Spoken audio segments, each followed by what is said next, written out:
Hello students, आज हम लोग देखेंगे शून्य कोटि अभिक्रिया के लिए समाकलित वेग समीकरण है।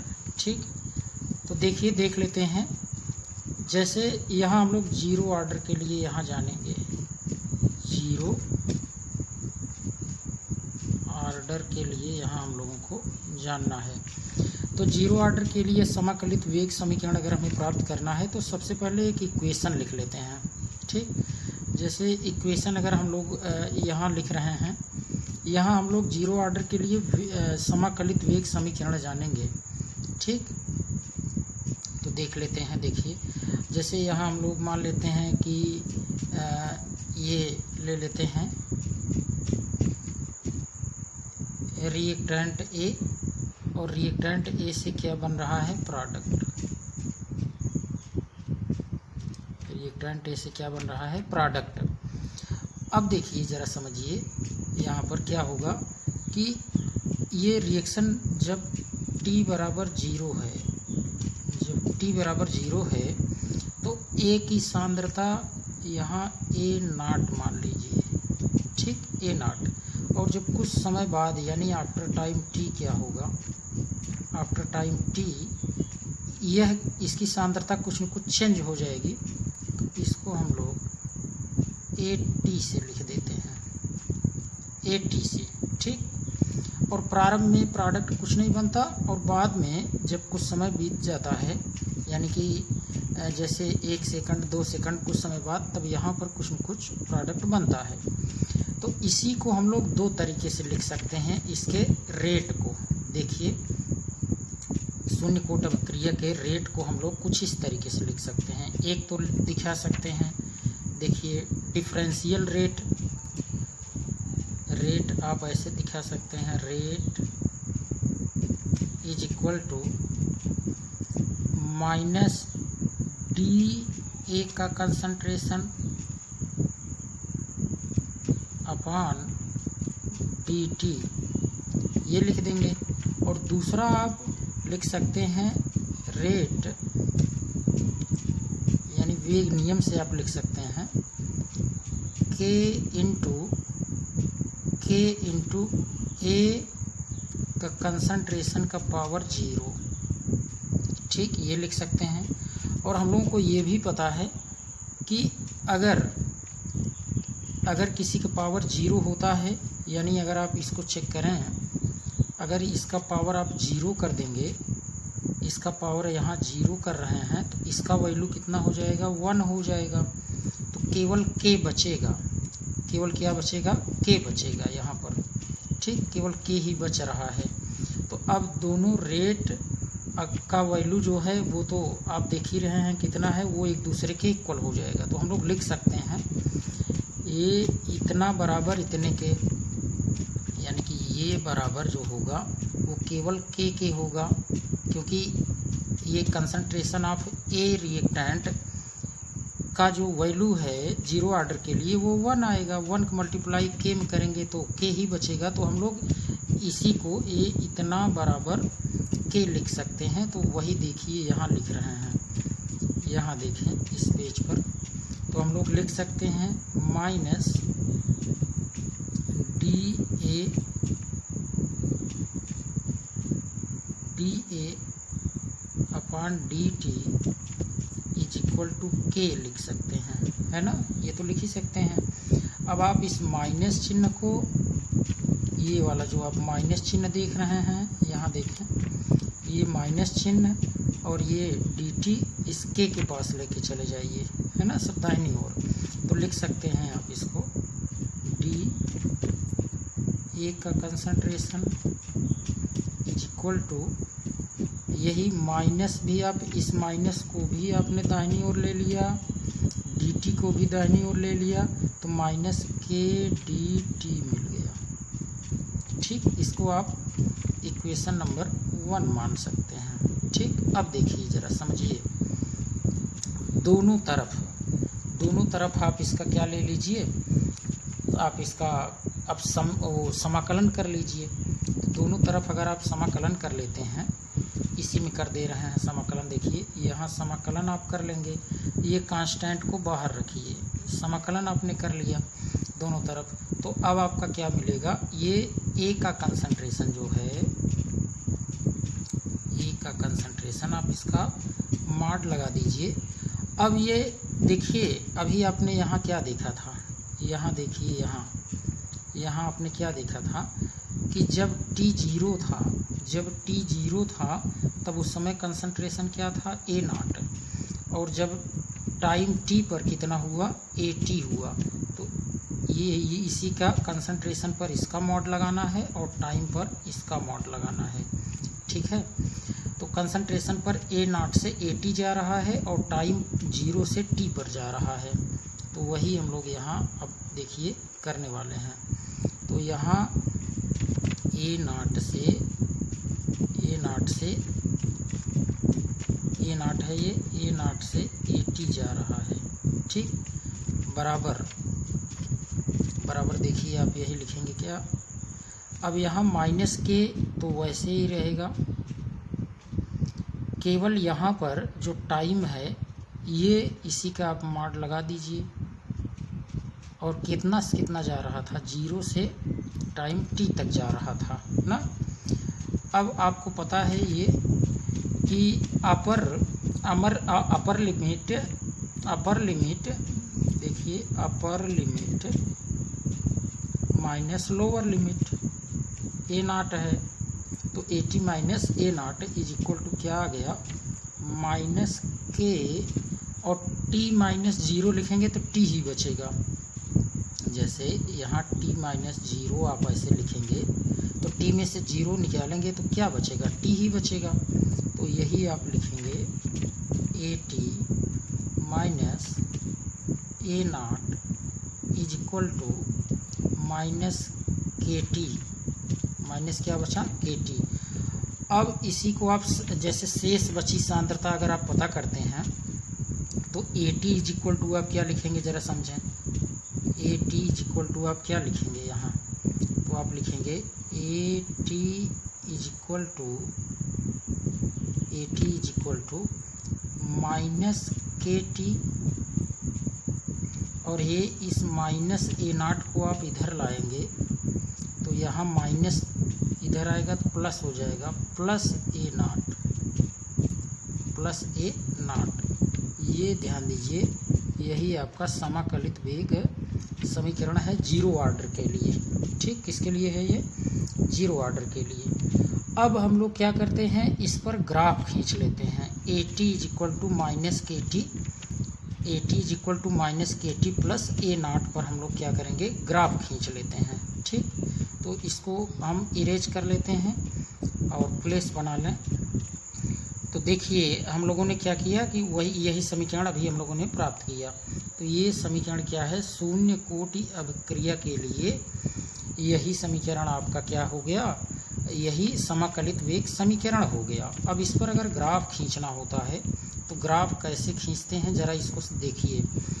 एक फार्मूला है y is equal to mx plus c, ठीक। इसको देखिए, तो ग्राफ जब भी खींचते हैं तो हम लोग x और y एक्सिस पर ही ग्राफ को खींचते हैं। तो जैसे यहाँ अगर हम लोगों को ग्राफ खींचना हुआ, यहाँ अभी हम लोग यहाँ ग्राफ अगर खींच रहे हैं, ये x एक्सिस हो गया और ये y एक्सिस हो गया। अब x एक्सिस पर हम लोगों को क्या रखना है, देखिए x एक्सिस पर हम लोगों को ये t रखना है, क्या रखना है, t, टाइम रखना है। और y पर क्या रखना है, ये अभिकारक की शेष बची सांद्रता रखना है। तो वही रख लेते हैं। x एक्सिस पर क्या रखेंगे, टाइम रखेंगे, ठीक है, टाइम t रखेंगे। इधर की तरफ आप जाएंगे तो क्या होगा, सांद्रता बढ़ रही है। और यहाँ क्या रखेंगे, कंसंट्रेशन, सांद्रता रखेंगे, ठीक। ये ऊपर की तरफ जाएंगे तो ये बढ़ेगा इस तरीके से। अब ग्राफ जब आप खींचेंगे तो C जो देख रहे हैं, ये C यह बताता है कि ग्राफ कहाँ से शुरू होगा। तो A0 है, मतलब सांद्रता तो A की कुछ न कुछ अभिकारक में पहले से थी तो प्लस में है, ठीक, प्लस में है। तो ग्राफ जो स्टार्ट होगा वो कुछ ऊपर से शुरू होगा, मान लीजिए यहाँ से शुरू हो रहा है, ठीक। अब देखिए एम क्या बताता है, एम, यह एम का मान यहाँ क्या है, एम का मान है माइनस के है। तो अगर माइनस में रहेगा तो नीचे की तरफ ग्राफ जाएगा, अगर प्लस में होता तो ऊपर की तरफ जाता। ठीक, तो माइनस में है के, तो ग्राफ जो जाएगा वो कैसा जाएगा, कुछ इस तरीके से ग्राफ जाएगा, यहाँ से कुछ इस तरीके से ग्राफ आप बनाएंगे तो यही इसका क्या कहा जाएगा, स्लोप कहा जाएगा। स्लोप क्या है, स्लोप इसका माइनस के है। ठीक, इस तरीके से इसको जानना है, ग्राफ इसका ये होगा। अब हम लोगों को इसका अर्धायुकाल निकालना है। देखिए, तो ये तो ग्राफ रहा, ये तो ग्राफ हो गया। जरा सा इसका हम लोग अब क्या, जीरो ऑर्डर के लिए हम लोग ये फार्मूला तो अभी हम लोग लिखे ही थे, आप देख रहे हैं। ये फार्मूला जो है A T is equal to minus K T, और यहाँ पर हम लोग अभी निकाले थे ना प्लस ए नॉट। अब इसी समीकरण की सहायता से हम लोग क्या करेंगे कि इसका अर्धायुकाल निकालेंगे, हाफ लाइफ निकालेंगे। अर्धायुकाल जिसे आप कहते हैं, क्या कहेंगे, अर्धायुकाल।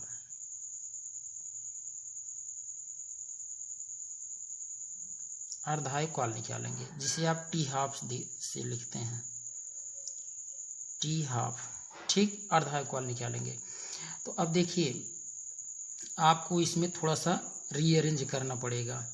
जैसे इस माइनस के टी को आप इधर लाइए और ए टी को आपको इधर भेज देना है।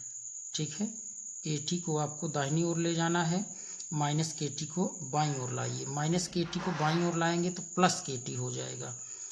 क्या हो जाएगा, प्लस के टी।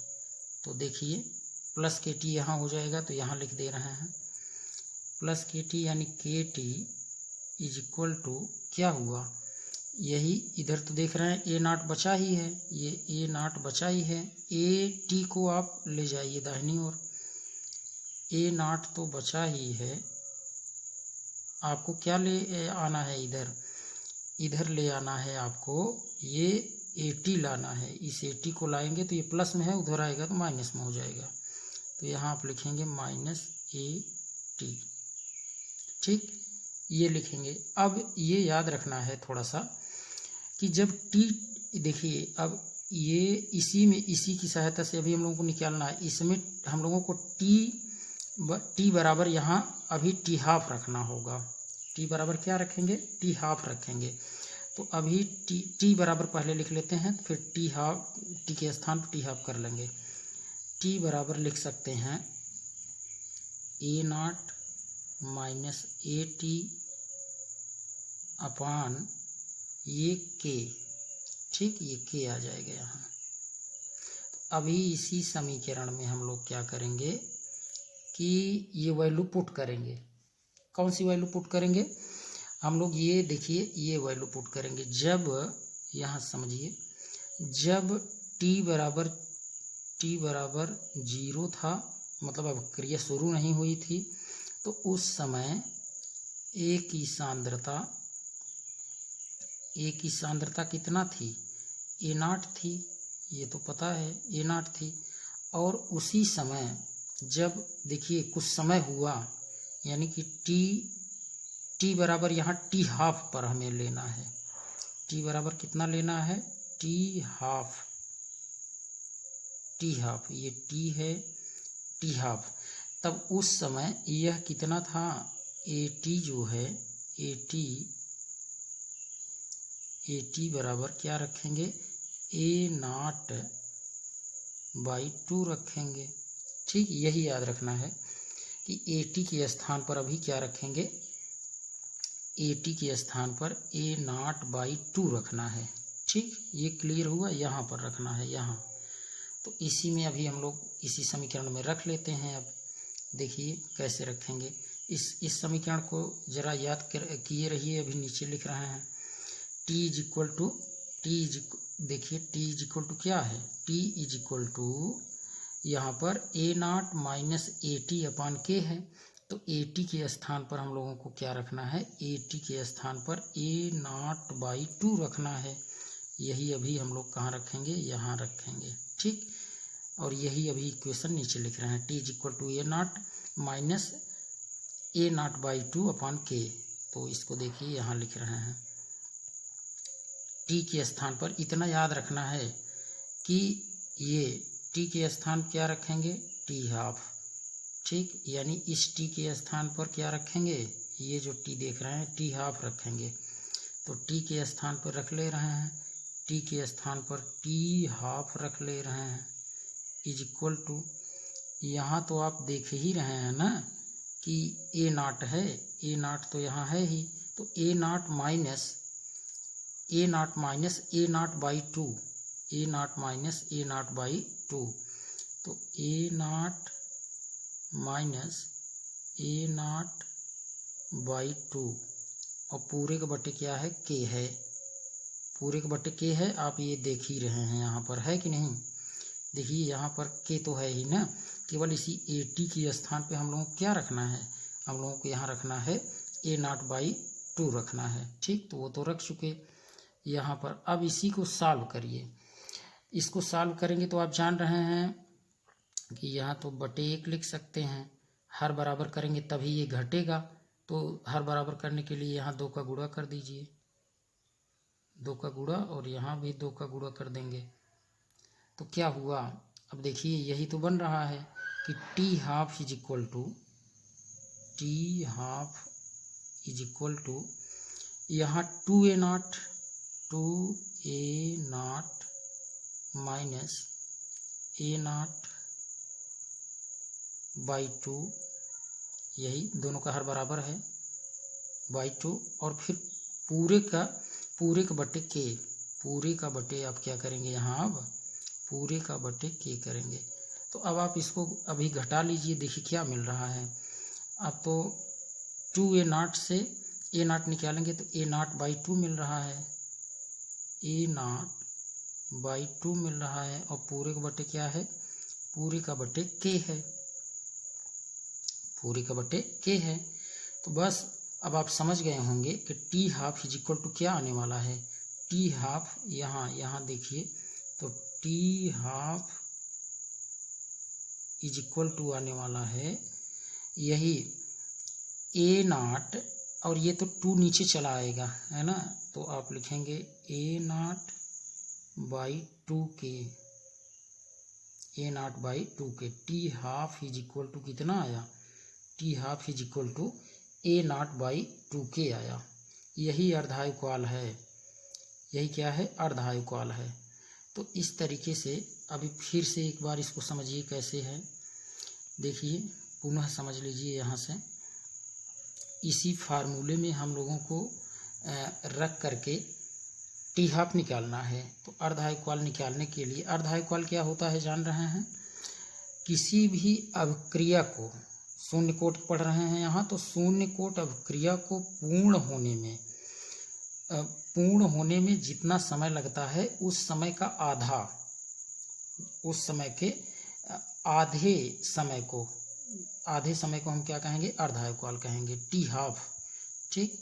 तो ये तो आप जान ही रहे हैं। अब यहाँ जरा समझिए, अब इसके बाद ये हम लोग क्या करेंगे, इसी समीकरण में इस माइनस के ए टी को लाएंगे बाईं ओर, ए टी को ले जाएंगे दाहिनी ओर, तो यही हम लोगों ने किया। माइनस के ए टी को लाएंगे तो ये प्लस में हो जाएगा, और साथ ही साथ ये भी देख लीजिए। और यहाँ जैसे आप देखिए ये A naught minus A T हुआ, अब टी बराबर, ये टी बराबर क्या होगा, A naught minus A T upon ये के, तो वही यहाँ पर हम लोगों ने लिखा है, देखिए वही तो लिखे हैं, T is equal to A naught minus A T upon K. अब इसके बाद क्या करिए, जब देखिए जानते हैं टी 0 जब था तो ए की सांद्रता ए नॉट थी, और टी हाफ जब होगा तो ए टी की सांद्रता ए नॉट बाई 2 हो जाएगी ना, यही तो होगी। तब इसके बाद आप जहाँ पर टी है वहाँ टी हाफ रखिए, और जहाँ ए टी है वहाँ ए नॉट बाई 2 रख दीजिए। तो वही हम लोगों ने यहाँ रखा और इसको सॉल्व किया। सॉल्व करने के बाद T half is equal to A naught by 2 K आया। यही अर्धायुकाल है, यही क्या है, अर्धायुकाल है, ठीक। तो अब देखिए ये जानते रहिए कि शून्य कोट अभिक्रिया के लिए जैसे जो ये अर्धायुकाल होता है यह इसकी प्रारंभिक सांद्रता पर निर्भर करता है, क्योंकि A0 है इसमें। तो इस तरीके से हम लोगों ने इसको देखा और इसका एग्जाम्पल भी चलिए आपको दिखा देते हैं। देखिए इसके एग्जाम्पल, शून्य कोट अभिक्रिया के लिए ये उदाहरण पूछता है, तो उदाहरण भी ज़रा देख लीजिए। शून्य कोट अभिक्रिया के लिए आप उदाहरण देख लीजिए, है ना। एग्जाम्पल देखिए, जीरो ऑर्डर के लिए एग्जाम्पल आप देखेंगे। एग्जाम्पल शून्य कोटि अभिक्रिया के लिए, तो याद रखे रहिए एग्जाम्पल में कहीं भी अगर दिखे आपको कि कोई प्रकाश की उपस्थिति में कोई अभिक्रिया हो रही है, जैसे आप जान रहे हैं H2 प्लस Cl2,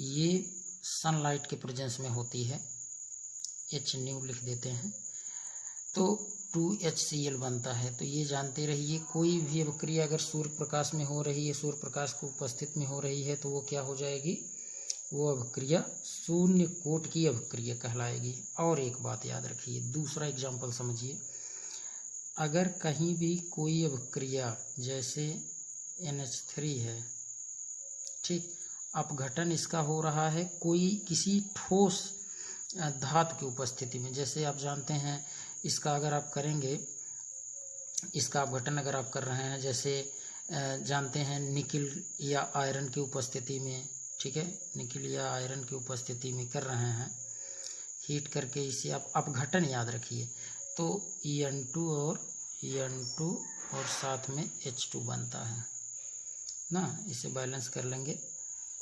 किसी धातु की उपस्थिति में अगर अपघटन हो रहा हो तो वह भी शून्य कोट की अभिक्रिया हो जाएगी, ठीक।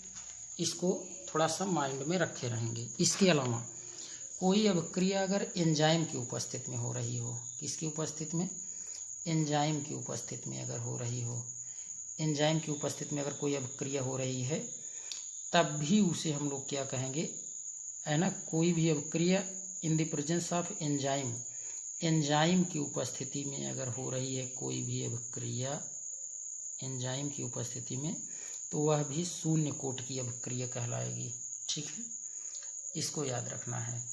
और इसके अलावा जैसे कोई अभिक्रिया अगर है